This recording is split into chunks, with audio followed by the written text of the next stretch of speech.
মুহূর্তে তারেক রহমানকে অবশ্যই অবশ্যই খুব প্রয়োজন, এবং তারেক রহমানও যে মনে প্রাণে দেশে এসে রাজনীতি করতে চান সে কথাও বিশ্বাস করতে চাই। তবে তার জন্য সবচেয়ে বড় বাধা এই মুহূর্তে যুক্তরাষ্ট্র, যে বিষয়ে এর আগের একটি পর্বে আমি আপনাদেরকে কিছুটা ধারণা দিয়েছি, সে বিষয়ে আজ আরেকটু খুলাসা করতে চাই তথ্য প্রমাণ দিয়ে।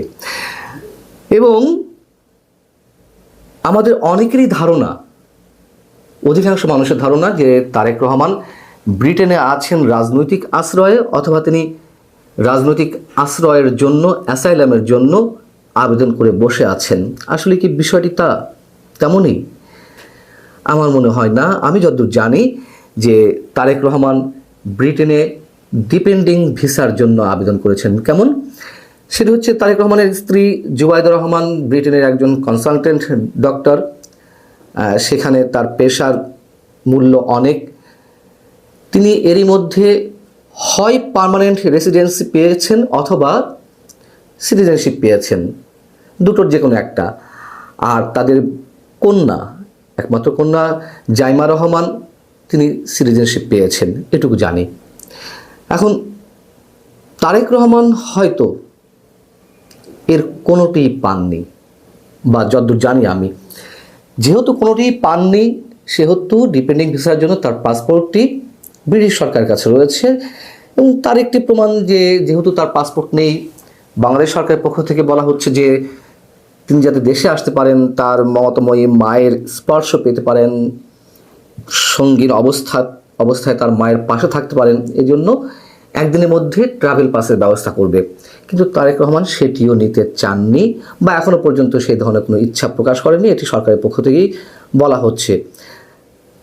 এখন অনেকে প্রশ্ন করতে পারেন যে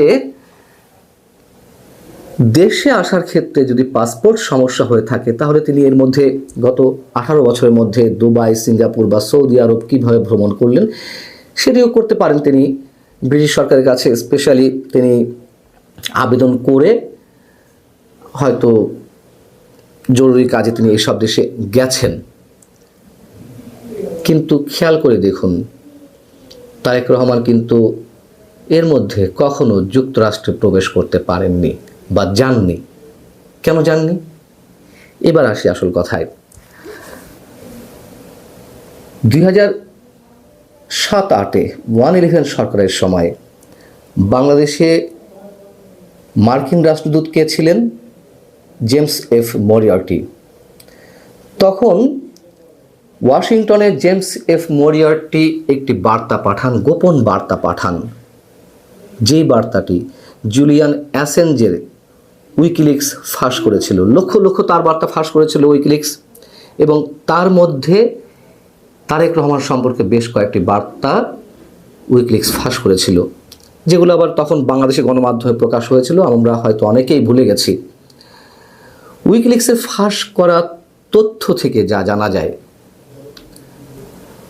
বাংলাদেশে মার্কিন দূতাবাস ওয়াশিংটনে যে তার বার্তা পাঠিয়েছিল, গোপন তার বার্তা, সেখানে যে বক্তব্যটি ছিল তা হচ্ছে এরকম যে তারেক রহমান বাংলাদেশের রাজনীতির জন্য কিংবা গণতান্ত্রিক রাজনীতির জন্য হুমকি স্বরূপ, বা তাদের ভাষাটি ছিল এরকম, মানে তারা যেভাবে তারেক রহমানকে পোর্ট্রেট করেছিল, সহিংস রাজনীতির প্রতীক। সেই বার্তায় বলা হয়, দূতাবাস বিশ্বাস করে, অর্থাৎ মার্কিন দূতাবাস, বাংলাদেশের মার্কিন দূতাবাস বিশ্বাস করে যে তারেক গুরুতর রাজনৈতিক দুর্নীতির জন্য দোষী, যা মার্কিন জাতীয় স্বার্থের উপর গুরুতর প্রতিকূল প্রভাব ফেলছে। এটি জেমস এফ মরিয়ার্টি পাঠিয়েছিলেন 2008 সালের নভেম্বরের 3 তারিখে, এবং উইকিলিক্স এটি ফাঁস করেছিল 2011 সালের 30 আগস্ট। এর প্রায় 6 মাস পর আবার যখন জেমস এফ মরিয়ার্টি যুক্তরাষ্ট্রে অবস্থান করছেন, তখন বাংলাদেশে মার্কিন দূতাবাসের চার্জ ডি অ্যাফেয়ার্স গীতা পাসি, তিনি ওয়াশিংটনে আরেকটি তার বার্তা পাঠান, গোপন তার বার্তা। এতে বলা হয়, তারেক রহমানের ভিসা বাতিল করার সিদ্ধান্ত নেওয়ার কথা বিবেচনা করছে মার্কিন পররাষ্ট্র দপ্তর। কর্মকাণ্ড সরকারের প্রতি জনসাধারণের আস্থা দুর্বল করেছে এবং গণতান্ত্রিক প্রতিষ্ঠানের স্থিতিশীলতা নষ্ট করেছে। এই যে 2008 সালের গোপন তার বার্তা, 2025 প্রায় 17-18 বছরের মধ্যে পানি গড়িয়েছে অনেক। আমার ধারণা যুক্তরাষ্ট্রের নথিপত্র এখনও সেই অবস্থায় আছে। কাগজে কলমে যেভাবেই হোক তারেক রহমানের প্রতি যুক্তরাষ্ট্রের মনোভাব এই অবস্থায় এখনো পর্যন্ত আছে। এর আগে আপনাদের জানিয়েছিলাম, বা অনেকেই আমরা জানি বা বিশ্বাস করি, তারেক রহমানের জীবনের হুমকি রয়েছে বাংলাদেশে। এ কথাও সত্য, অনেকে মনে করেন, আমারও তেমনটা মনে হয়। এবং সেই হুমকিটা ইউরোপের কোন একটি দেশ থেকে, অনেকে বলেন তুরস্ক যাদেরকে ফাইন্যান্স করছে বাংলাদেশে যেসব উগ্রবাদী গোষ্ঠী রয়েছে, সেই উগ্রবাদী গোষ্ঠী তারেক রহমানের জীবনের হুমকি।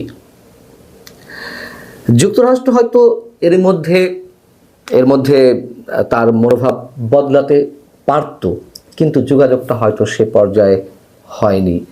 যার কারণে এর আগের পর্বে আমি আরও একটি কথা উল্লেখ করেছিলাম। গত 15 জুলাই লন্ডনে তারেক রহমানের সঙ্গে ডক্টর মোহাম্মদ ইউনূস সাহেবের যে বৈঠকটি হয়, 1-to-1 বৈঠক, কি এমন গিভ অ্যান্ড টেক হয়েছিল যে তারেক রহমান বিএনপির যে জোরালো দাবি ডিসেম্বরের মধ্যে নির্বাচন করতে হবে, সেটি থেকে ফেব্রুয়ারিতে তিনি চলে গেলেন।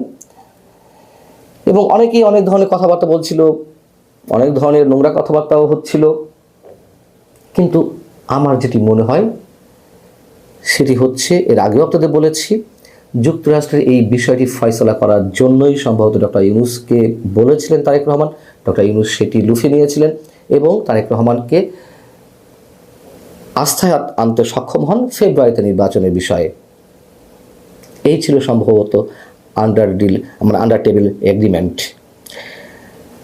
কিন্তু ডক্টর ইউনূস সম্ভবত সেটি করেননি বিধায় বাংলাদেশে আসার ক্ষেত্রে তারেক রহমান কোনো প্রকার ভরসা পাচ্ছেন না।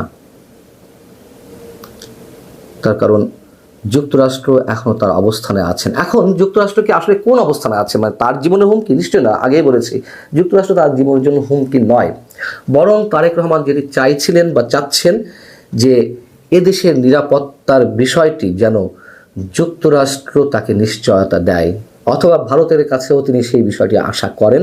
অনেকেই বলছেন সেটি ভারতের প্রসঙ্গটিও।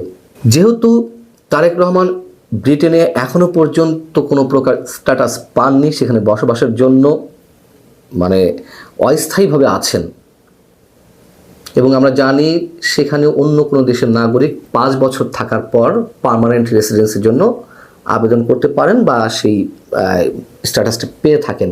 কিন্তু যুক্তরাষ্ট্রের নতুন যে আইন, সেটি বলছে যে অন্য কোনো দেশের নাগরিককে যুক্তরাষ্ট্রে স্থায়ীভাবে বসবাস করতে গেলে ন্যূনতম 20 বছর থাকতে হবে। যদিও সেটি এখনো কার্যকর হয়নি। যদি কার্যকর হয়, অবশ্যই তারেক রহমানকে আরও কয়েক বছর অপেক্ষা করতে হবে। এটি কার্যকর হলে নিশ্চয়ই আরও অনেক ধরনের জটিলতার মধ্যে তারেক রহমানকে পড়তে হবে। সেই জায়গা থেকে ব্রিটেনের সব আশা ভরসা বাদ দিয়ে তিনি তো দেশেও আসতে পারছেন না, তার কারণ জীবনের হুমকি। যদি বিএনপি কখনো ক্ষমতায় আসে, তখন হয়তো সব ছেড়ে ছুড়ে, ব্রিটেনের সব কিছু ছেড়ে ছুড়ে তিনি বাংলাদেশে আসতে পারেন। কিন্তু এখন কি হবে? বিএনপি চেয়ারপারসন বেগম খালেদা জিয়ার শারীরিক যে অবস্থা, সেক্ষেত্রে যদি কোনো অনাকাঙ্ক্ষিত সংবাদ আমাদেরকে পেতে হয়, তাহলে নির্বাচনের আগে বিএনপির হাল কে ধরবে?